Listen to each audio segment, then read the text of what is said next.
Hey everybody, Cody Menz here. Got a little review for the Panzer 58, which is being featured for the third act of the 10-year anniversary in World of Tanks.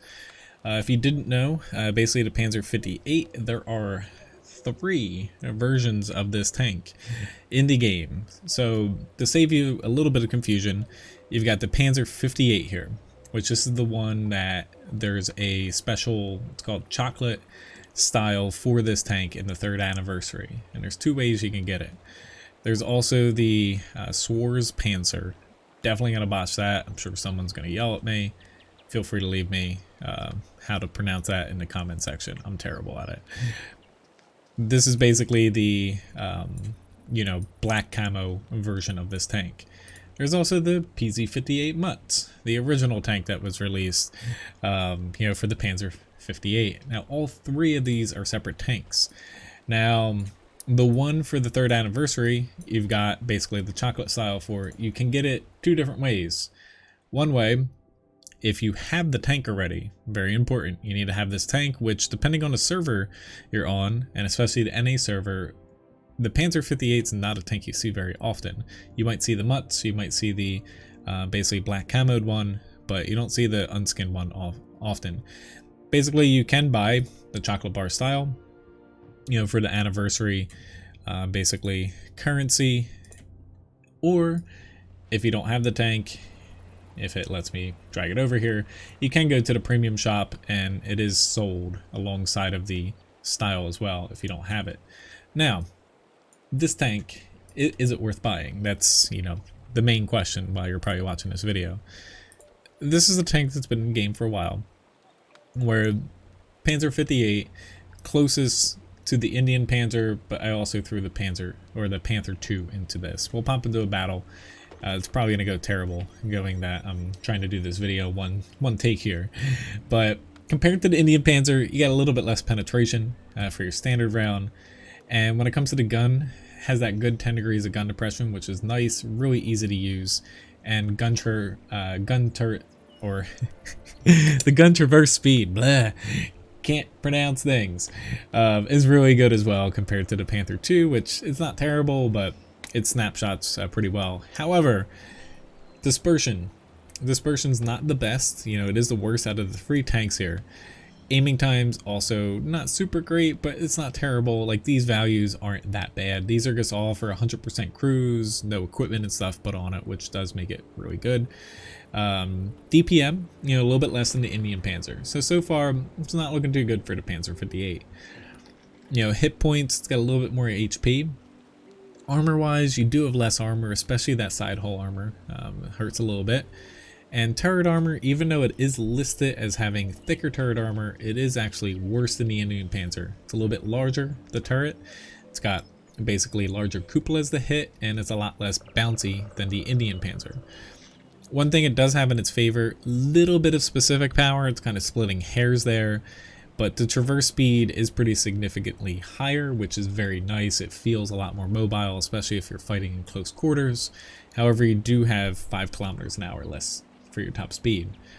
To kind of offset that, though, the main bonus that the Panzer 58 has over the Indien Panzer, outside of being a premium tank that you can train crews in and earn extra credits, basically the concealment is a pinch higher, and also you have 10 meters more view range than the Indien Panzer, which is really nice.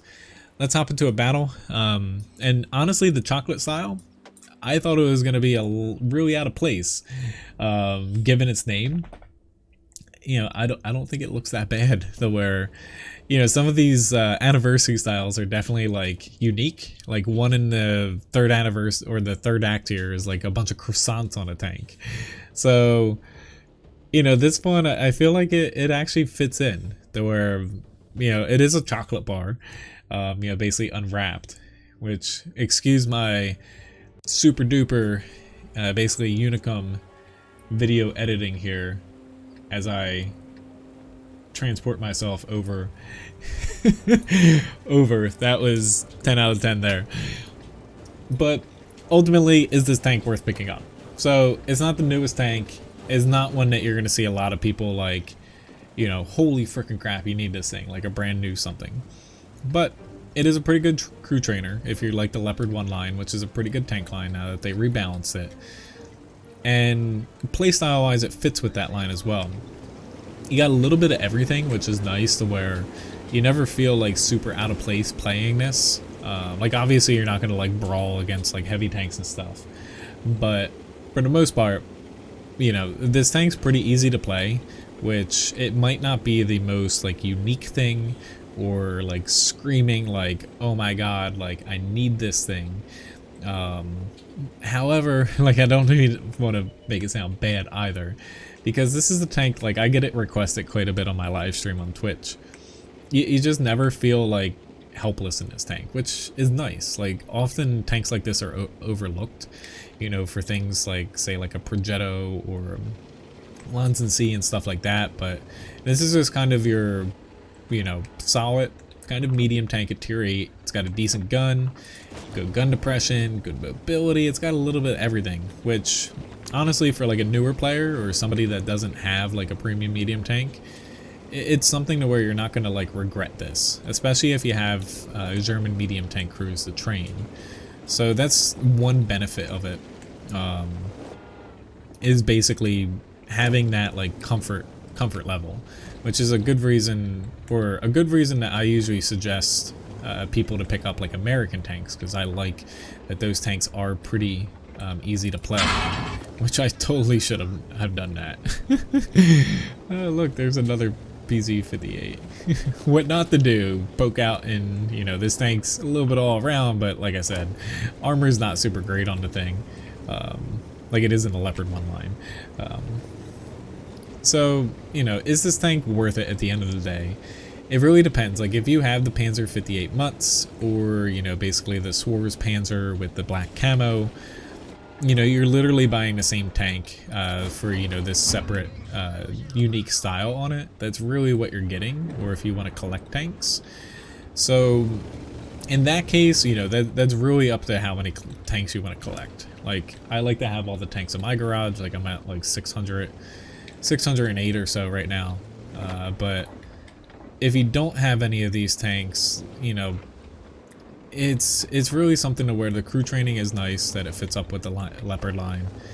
It won't work for the E50M line because that has an extra crew member, and you know, the playstyle, I feel like this is a playstyle a lot of people enjoy. Oh god, I'm trying not to fail here. This is totally, I'm gonna, oh god, I'm gonna get Lorraine 40T'd here. Levi's doing his best. For those that don't know Levi, he's the dog behind me that's deciding. He's doing his best to try to get me to go to bed right now. He's trying to like walk around behind me, and you know, he's whining a little bit. He just wants to go to bed. He's my little, or not so little, but you know, 14-year-old little stream mascot here. Go figure, the battle for my little mini review here is an awesome battle, guys, for the enemy team. You know, oh god, oh god, I was about to say, even the AMX CDA drove down a freaking sheer cliff. Like what else could go wrong? They want my chocolate bar. That's what they're coming for. Oh my god. But honestly, like compared to the Indien Panzer, that's where like one thing I noted, the traverse speed for the hull, it is nice. It is noticeable. Like that's the main benefit outside of like the extra camo and the 10 meters of view range that you do gain over the Indien Panzer. It makes driving this thing pretty smooth. You do sacrifice a little bit of that top speed, which as you see, like you can hit 50 kilometers an hour pretty easy. So you do sacrifice that compared to the Indien Panzer that can go 55. But Indien Panzer sometimes feels like you're driving a little boat. So, you know, it really does feel nice, that better traverse speed. End of the day though, it's not exactly, that's really not a stat that's gonna come help you from a 9 tank deficit. Just trying to eke out whatever. Oh god, they're all around me. Oh well. Lorraine 40T, he got me. In any event though, hopefully this hopefully this video helped you out, and all in all, I recommend the tank. It's a pretty nice tank, all things said and done, and it's a solid pick if you don't have one of the Panzer 58s. But anyway, thanks for watching. Hopefully you enjoyed this video and you're enjoying all the anniversary specials, and especially the Sturm Tiger that they have going on. And I'll see you guys next time. Have a good one.